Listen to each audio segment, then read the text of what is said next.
Summa qala, kemudian Rasul bersabda, ala ahbiruka bimilaki zalika kulli, maukah engkau aku jelaskan mengenai hal yang menjaga itu semua? Qultu, aku menjawab, bala ya Rasulullah, benar ya Rasulullah. Fa akhadha bilisani, beliau memegang lidahnya. Summa qala kafa alaika hadza, jagalah ini. Ya, jadi sambil Rasulullah sambil memegang lidahnya, jagalah ini. Ya. Qultu, kemudian Muaz berkata, ya Nabi Allah, wa inna lamu'akhaduna bima natakallam bih. Wahai Nabi Allah, apakah kita akan disiksa karena apa yang kita katakan? Faqala, kemudian Rasulullah SAW bersabda, sakilat ka ummuk. Ya Muaz, mudah-mudahan Allah menyayangi ibumu, wahai Muaz. Wahal yakunun nas, wahal yakubun nas finnari ala wujuhihim. Ya. Bukankah manusia terjungkil di neraka di atas wajah mereka? Qala, kemudian atau Rasul bersabda, ala manajirihim, di atas hidung mereka. Illa hasaidul alsinatihim, melainkan dengan sebab lisan mereka. Ya, benar. Rawahu Tirmidzi wa qala hadisu hasanun sahih, ya. Dengan sebab lisan mereka. Ya, lisan pernah kita bahas di hari sebelumnya. Jadi saya lewatin saja. Diriwayatkan oleh Imam Tirmidzi, beliau mengatakan hadis ini hasan sahih. Nah, ini ada beberapa kandungan hadis yang ke-29 ini.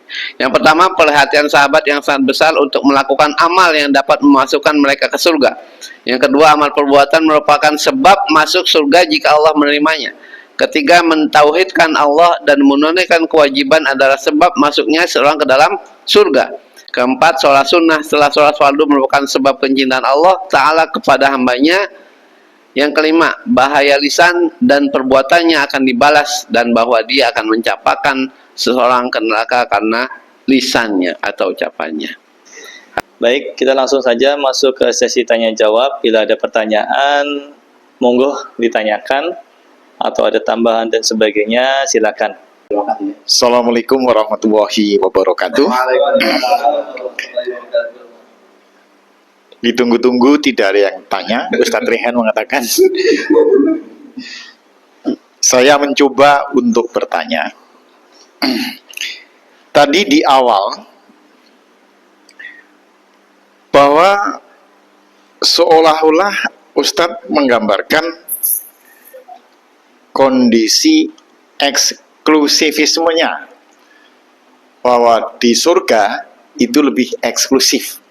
Nah, saya menanyakan kira-kira tingkatan dari kondisi surga, kemudian neraka, kemudian dunia, ini kalau dilihat dari tingkat eksklusivismenya, yang tertinggi mana?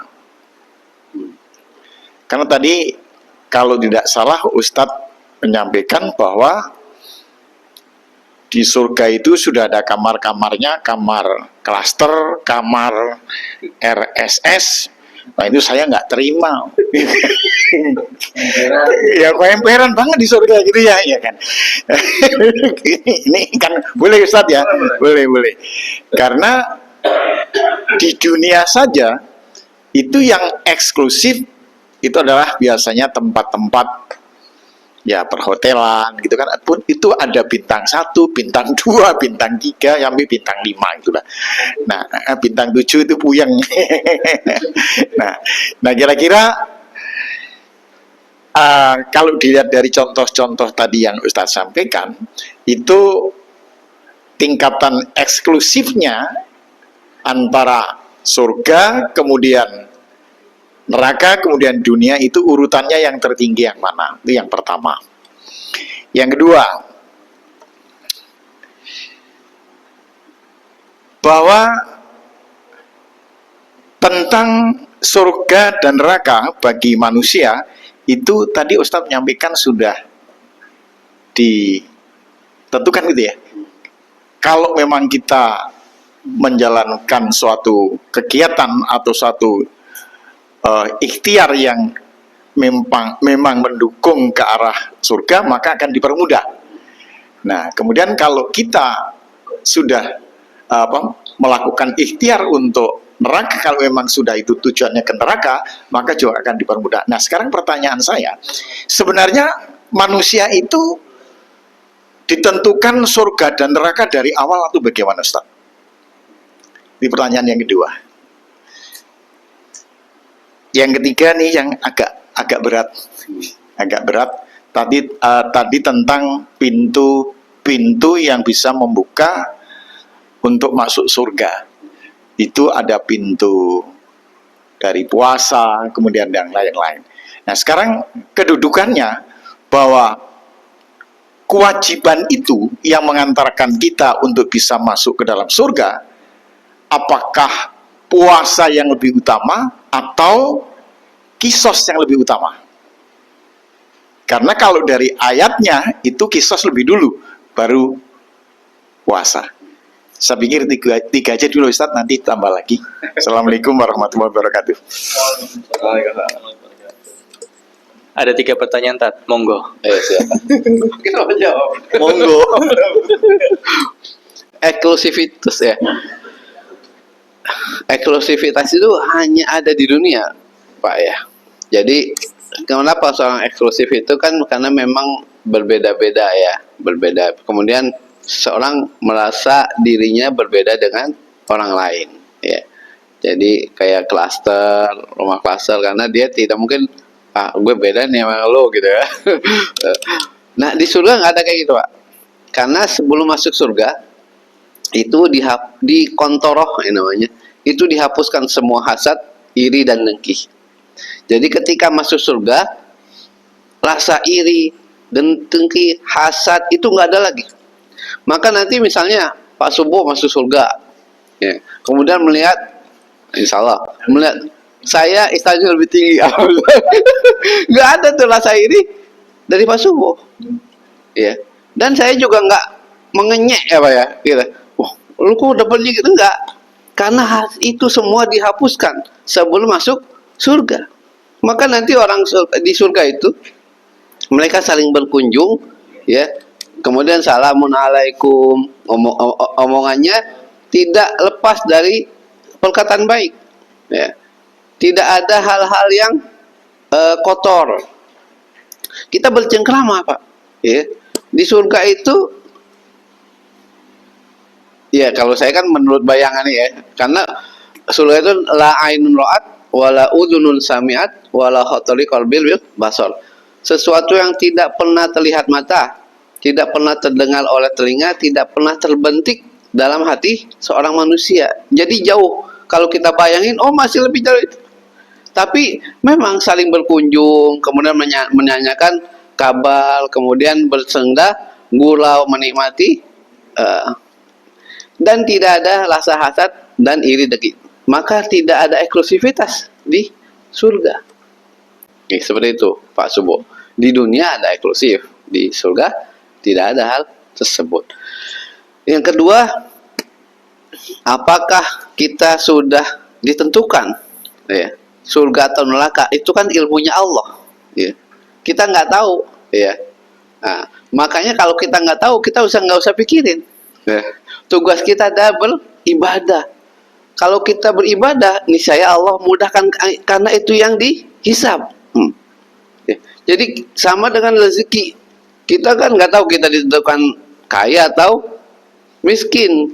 Tapi yang penting kita beribadah atau menjalankan sesuai apa yang Allah perintahkan. Itu yang dihisab, itulah yang harus kita kerjakan. Kita sholat malam, kita mengerjakan sholat, puasa, zakat, karena itu yang perintahkan. Perkara Allah catatkan itu di surga, itu kan di luar kemampuan kita, ya. Karena di luar kemampuan kita, ya kita nggak perlu pusing-pusing mikirin itu. Yang perlu kita pusingkan, apakah, ya, kita telah melakukan apa yang Allah perintahkan dan meninggalkan apa yang Allah larang. Itu yang dihisab, itu yang dihitung. Ya, Pak. Yang ketiga apa tadi? Yang ketiga apa? Itu kewajiban Oh ya ya ya, betul. Kisos itu kan kewajiban kolektif, ya, kewajiban kolektif, ya, kewajiban kolektif yang tidak bisa dilakukan sendiri. Harus ada instansi, ya, yang bisa mewujudkan terjadinya kisos. Ya. Kemudian kalau puasa itu kalau perbuatan sendiri pribadi yang tanpa instansi pun kita bisa melakukan. Ya. Jadi apa keutamaan masing-masing punya keutamaan. Ya. Dan tapi yang perlu digarisbawahi bahwa keduanya adalah wajib dilaksanakan karena perintahnya bersifat kutiba, ya, telah diwajibkan atas kamu, ya. Diwajibkan atas kamu berpuasa, diwajibkan atas kamu kisos, ya. Dua-duanya wajib. Yang satu sifatnya kolektif, yang satu sifatnya pribadi yang bisa kita lakukan dengan sendiri. Kalau yang kisos kan nggak bisa kita ujuk-ujuk kita kisos, yang bisa dihukum nanti. Nah, tapi itu adalah hal yang wajib yang harus kita lakukan karena itu kutiba alaikum, yang telah diwajibkan atas kamu. Dan ujung-ujungnya adalah tadi la'alakum tatakun, agar kamu bertakwa. Demikian, wallahu a'lam bishawab. Baik, untuk pertanyaan dari Pak Subo sudah terjawab ya. Nah, saat ini apakah ada lagi pertanyaan dari bapak-bapak semuanya? Mungkin boleh Pak Sugito yang dari Cibitung, monggo. Dia tamu jauh ini dari Cibitung. Sekali kalau tanya jawab. Monggo. Oh, cukup jelas. Baik. Ada lagi pertanyaan? Silakan. Assalamualaikum warahmatullahi wabarakatuh. Izin teman-teman para ustadz semua, untuk saya diizinkan untuk bertanya ya kepada Ustadz Royhan. Suasana malam ini berasa karena MC-nya